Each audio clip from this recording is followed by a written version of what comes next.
Vă salut, bine ați venit pe canalul meu, sunteți la Nicola Albat. În acest tutorial vreau să răspund la întrebarea ce facem dacă totuși am tăiat în verde la cireș mai devreme de începutul lunii august. Adică după recoltare, dar am spus eu în alte tutoriale că nu mai devreme de începutul lunii august. De ce? Pentru că ponesc în alungire mugurii care rămân sub această tăiere.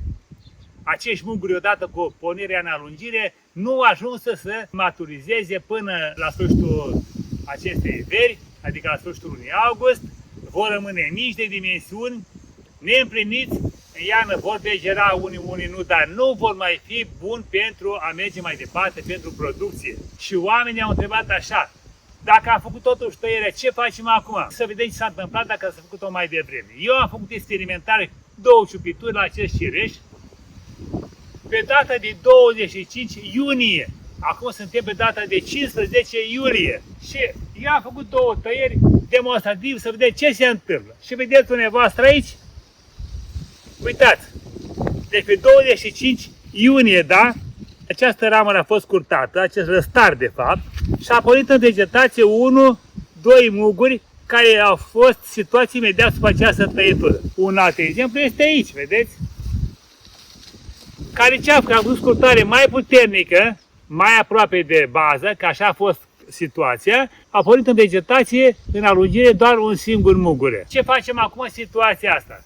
Nu e nicio problemă foarte importantă, nu e nimic grav, venim acum și mai facem o scurtare. Și ce eliminăm? Eliminăm exact mugurii care au pornit în vegetație, adică porțiunea de răstar cu mugurii care au pornit în vegetație.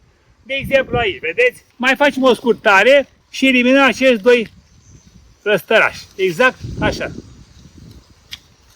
Aici, la fel, scurtăm o porțiune de răstar cu un singur mugur. El eliminăm și pe acesta.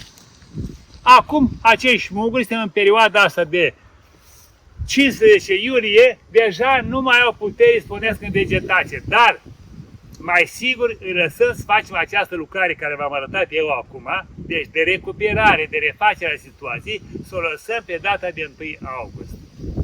Ăsta este răspunsul la întrebarea dumneavoastră care a venit pe comentarii și vă mulțumesc foarte mult pentru acest lucru. Comentarii dumneavoastră nu fac altceva decât vin să îmi completeze informațiile mele pe care eu vreau să vi le împărtășesc, dar nu reușesc să le pun pe toate cap la cap sau unele dintre ele mi se par neimportante și de omit și dumneavoastră veniți și spuneți că trebuie prezentate și astfel de informații.